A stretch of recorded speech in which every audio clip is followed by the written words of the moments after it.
Hello दोस्तों, स्वामी जैविक कृषि फार्म पर आपका फिर से एक बार स्वागत है। ये किन्नू का पौधा है दोस्तों, और आज हम बात करने वाले हैं ग्राफ्टिंग की। ग्राफ्टिंग से फ़ायदे क्या हैं? देखिए, ये किन्नू है, किन्नू का पौधा है, और इस पे मैंने मौसम्बी की ग्राफ्ट की थी। आज इसको एक बार दोबारा से चेक करते हैं कि क्या इसका असर हुआ है, और काफ़ी दिन बाद इसको जब लगाया गया था, ग्राफ्ट किया गया था, उसके बाद में क्या असर है अभी देखते हैं।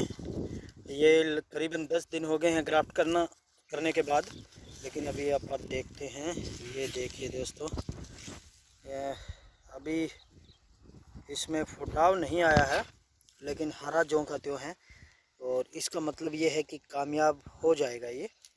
देखिए, यहाँ से जो है नया फुटाव आने वाला है, जो आँख आपको दिखाई दे रही है, यहाँ से फुटाव इसमें नया आएगा। लेकिन चलो, अभी नहीं आया है तो नेक्स्ट दोबारा देखेंगे। और इसी के साथ दोस्तों, अब आपको मौसम्बी के बारे में बताते हैं।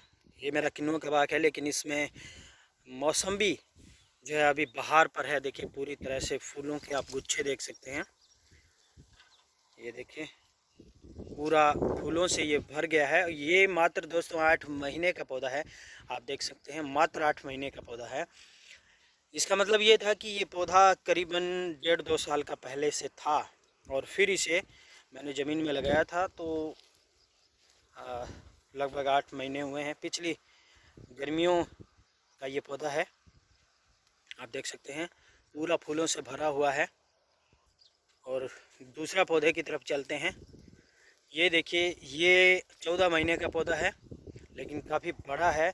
और हैरानी करने वाली बात ये है कि जो किन्नू का पौधा है, ये आप देख सकते हैं, ये नेक्स्ट किन्नू का पौधा है। ये 2 साल का है, लेकिन उससे कहीं ज़्यादा बड़ा पौधा ये है। ये देखिए, इसने और पूरा मौसम्बी से भरा हुआ है। हमारा यहाँ रेतीला भूभाग है, और गर्मियों में ज़्यादा गर्मी पड़ती है, सर्दियों में ज़्यादा सर्दी पड़ती है, लेकिन उसके बावजूद देखिए बहुत अच्छे से जो है पौधे फल फूल रहे हैं। और दोस्तों, कुछ लोग क्या करते हैं कि बार बार किन्नुओं की और मौसम्बी की कटिंग करना शुरू कर देते हैं। आप ध्यान रखिए कि ज़्यादा कटिंग आप लोगों ने नहीं करनी है। और क्योंकि कटिंग करने से क्या हो रहता है कि पौधे दोबारा से शक्ति जो है ज़मीन के अंदर से, जो पौधे की ताकत है, उसको बार बार खींचते हैं।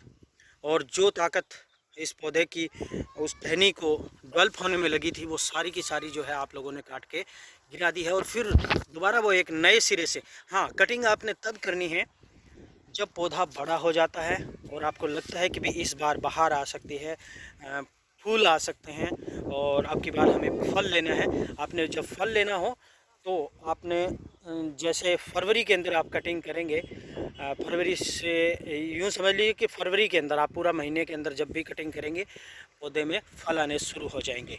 और दूसरी बात दोस्तों, खास आप लोगों ने जो ध्यान रखनी है, किन्नू जो है हमारा वो पूरा ड्रिप पे है, लेकिन मौसम्बी है वो ड्रिप पे नहीं है। आप लोगों ने ये भी ध्यान रखना है।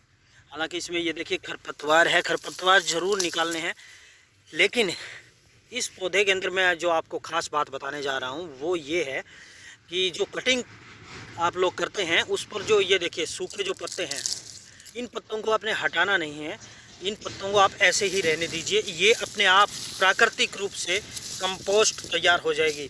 इसके लिए आप क्या करेंगे, इन पत्तों पर आप डीकम्पोज़र का छिड़काव कर सकते हैं, और ये आपने तोड़ देनी है। लेकिन ये तब तोड़नी है जब आप इस पर फंगीसाइड का इस्तेमाल करेंगे।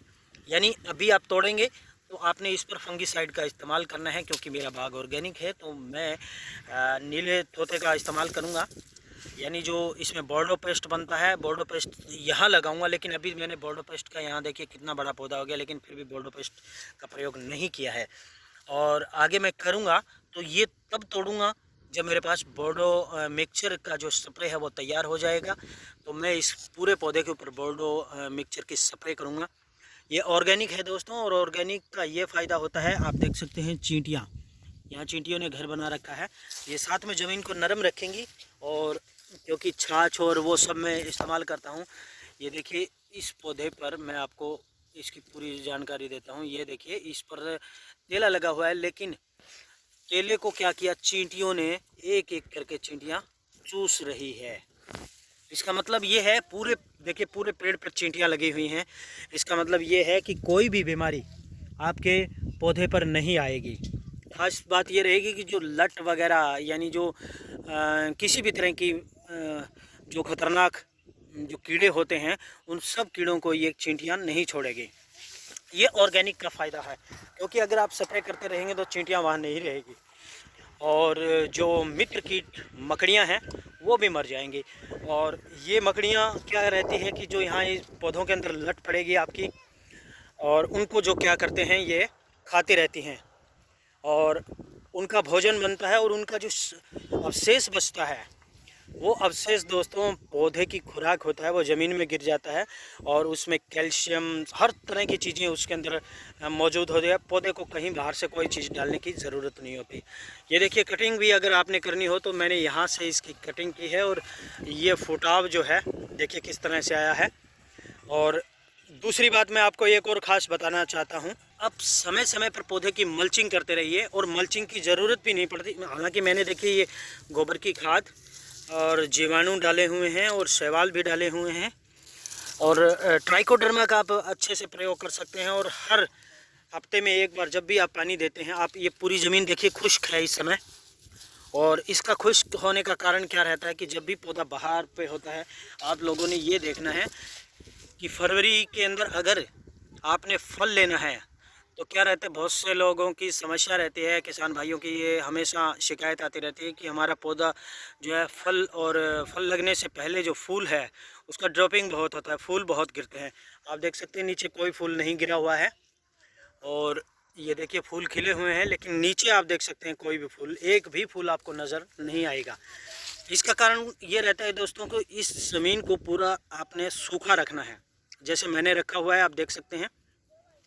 सूखा रखने के कारण ये रहता है कि ज़मीन के अंदर पौधे की जो जड़ें हैं वो पोषक तत्वों को लेने के लिए अपना फैलाव शुरू कर देती हैं, और जब हम पानी देते हैं तो वो उनका जो सिरा है, आगे जो जड़ें जो पानी के लिए जा रही हैं वो वापस मुड़ जाएंगी, यानी पौधे की तरफ दोबारा मोड़ ले लेंगी, और उनका जो एनर्जी लेवल होता है वो मतलब कन्वर्ट हो जाएगा, और जो वो लक्ष्य से भटक जाती हैं। और इसी की वजह से, और साथ में पानी से क्या रहता है, कच्चापन बहुत आ जाता है पौधे के अंदर, और जो उनका पौधे की जो पकड़ होती है, फूल के साथ जो पकड़ होती है वो ढीली पड़नी शुरू हो जाती है, और उसकी वजह से जो है फूल पूरी तरह से गिर जाते हैं। आपने ये ध्यान रखना है कि जब भी आपने बाहर लेनी हो, पौधों के अंदर फूल लेने हों और फल लेने हो, तो आप लोगों ने सिंचाई नहीं करनी है, बहुत ही कम मात्रा में। अगर पौधा बड़ा है आपका, करीबन 2, 2.5, 3 साल का है, तो आपने बिल्कुल भी सिंचाई नहीं करनी है। करीबन जब तक जूस उसमें बनना शुरू नहीं हो जाता, यानी जो फल बनना शुरू हो जाता है, तब आपने सिंचाई करनी है, और वो भी हल्की सिंचाई आप धीरे धीरे करते रहें। देखिए अब ये आप देखिए, इसमें अगर फूल झड़ा है तो नीचे देखिए आप मौसम भी बनना शुरू हो गया है। ये देखिए मैं आपको थोड़ा सा नज़दीक से दिखाता हूँ।